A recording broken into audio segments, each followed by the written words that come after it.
하나의 신념이 거대한 권력의 성벽을 무너뜨리고 인류 역사의 흐름을 영원히 바꾸어 놓을 수 있다는 사실을 당신은 진심으로 믿으십니까? 오늘 우리는 500여 년 전 유럽 전역을 뒤흔들었던 한 수도사의 고독한 외침과 그가 마주했던 거대한 시대적 폭풍 속으로 깊숙이 들어가 보고자 합니다. 마르틴 루터라는 이름 뒤에 숨겨진 치열한 고뇌와 그가 남긴 위대한 유산을 이제부터 하나씩 세밀하게 파헤쳐 보겠습니다. 이 여정은 단순한 과거의 기록이 아니라 오늘을 사는 우리의 정체성을 확인하는 시간이 될 것입니다. 신앙이 개인의 뜨거운 고백이 되는 그 역사적 전제의 목격자가 되어 주시기 바랍니다. 당시 신성로 마제국은 정치적으로 파편화된 영방 국가들의 집합체였으며 로마 가톨릭 교회의 압도적인 지배 아래 놓여 있었습니다. 농민들은 수확량의 상당 부분을 11조와 각종 세금으로 바쳐야 했으며 영혼의 구원조차 교회의 통제 속에 있었습니다. 1500년대 초반의 인구 통계를 살펴보면 유럽 인구의 대다수가 극심한 빈곤과 질병 속에서 사후 세계에 대한 공포를 안고 살아갔음을 알 수 있습니다. 이러한 사회적 억압과 영적인 갈증은 보이지 않는 곳에서 거대한 폭발을 준비하는 화약고와 같았습니다. 지식인들 사이에서는 인문주의의 물결이 일기 시작하며 기존의 권위에 대한 의문이 서서히 고개를 들고 있었습니다. 당시 독일 지역의 문맹률은 90%를 웃돌았지만 성직자들의 타락은 민중들의 불만을 임계점까지 끌어올리고 있었습니다. 이 시기의 사회상은 단순히 종교적인 갈등을 넘어 경제적 불평등과 권력 구조의 모순이 한데 뒤섞인 복잡한 양상을 띠고 있었습니다. 마르틴 루터는 법학도의 길을 포기하고 수도원에 들어간 후 자신의 죄 문제로 인해 처절한 정신적 고통을 겪었습니다. 그는 고해 성사를 통해 죄 사함을 받으려 했으나 인간의 본성적인 연약함 앞에서 번번이 무너지는 자신을 보며 절망했습니다.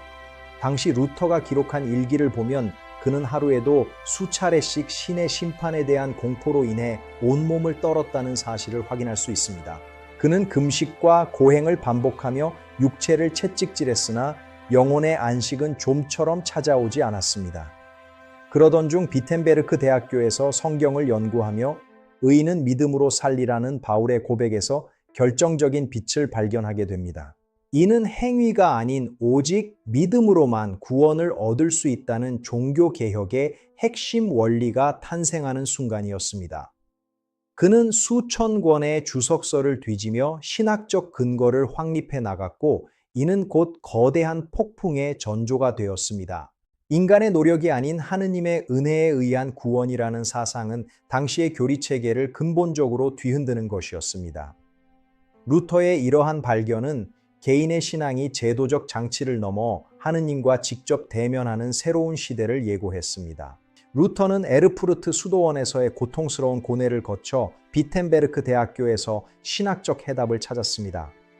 1517년 10월 31일 면죄부 판매에 반대하는 90박계조 반박문은 인쇄수를 타고 독일 전역으로 요들처럼 빠르게 번져나갔습니다. 1521년 보름스 의회에서 황제 카를 5세 앞에 선 그는 내 양심은 하느님의 말씀에 사로잡혀 있다는 불멸의 선언을 남겼습니다. 이후 바르트부르크 성에서 11주 만에 신약 성경을 독일어로 번역하며 정보의 민주화를 이끌어냈습니다.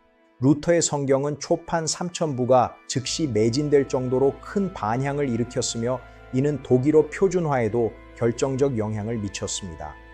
그의 사상은 농민 전쟁이라는 사회적 혼란을 초래하기도 했으나 동시에 모든 아이들이 글을 배울 수 있는 공교육 제도의 기틀을 마련했습니다. 당시 작센 지역의 학교 설립 통계는 루터의 교육 개혁이 얼마나 실질적이었는지를 보여줍니다.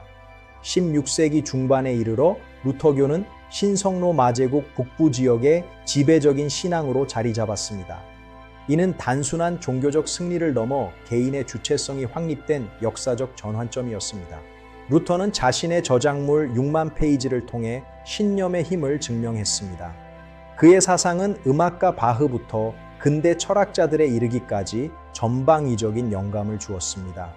이제 우리는 그의 유산이 현대사회의 자유와 민주주의에 어떤 뿌리가 되었는지 확인하게 됩니다. 500년의 세월을 넘어 루터의 양심은 오늘날 우리에게도 여전히 유효한 질문을 던지고 있습니다. 신앙은 결국 타인에 의해 강요되는 의무가 아니라 각자의 양심과 하느님 사이의 직접적인 대화임을 그는 삶으로 증명했습니다. 이러한 총체적인 변화는 중세의 어둠을 뚫고 근대의 빛을 불러온 위대한 도약이었습니다. 마르틴 루터가 던진 질문은 수백 년이 지난 오늘날에도 우리에게 여전히 유효한 울림을 줍니다. 자신의 신념을 지키기 위해 거대한 권력에 맞섰던 한 개인의 용기가 결국 역사를 어떻게 진보시켰는지 우리는 확인했습니다. 긴 시간 동안 루터의 위대한 여정에 함께해 주셔서 진심으로 감사드립니다. 여러분의 신념이 흔들리지 않는 뿌리가 되어 삶을 지탱해 주기를 진심으로 기원하며 이 대작 다큐멘터리를 마칩니다. 구독과 좋아요를 눌러주시면 여러분의 영혼을 오랫동안 풍성하게 해드리겠습니다. 구독과 좋아요 부탁드립니다. 감사합니다.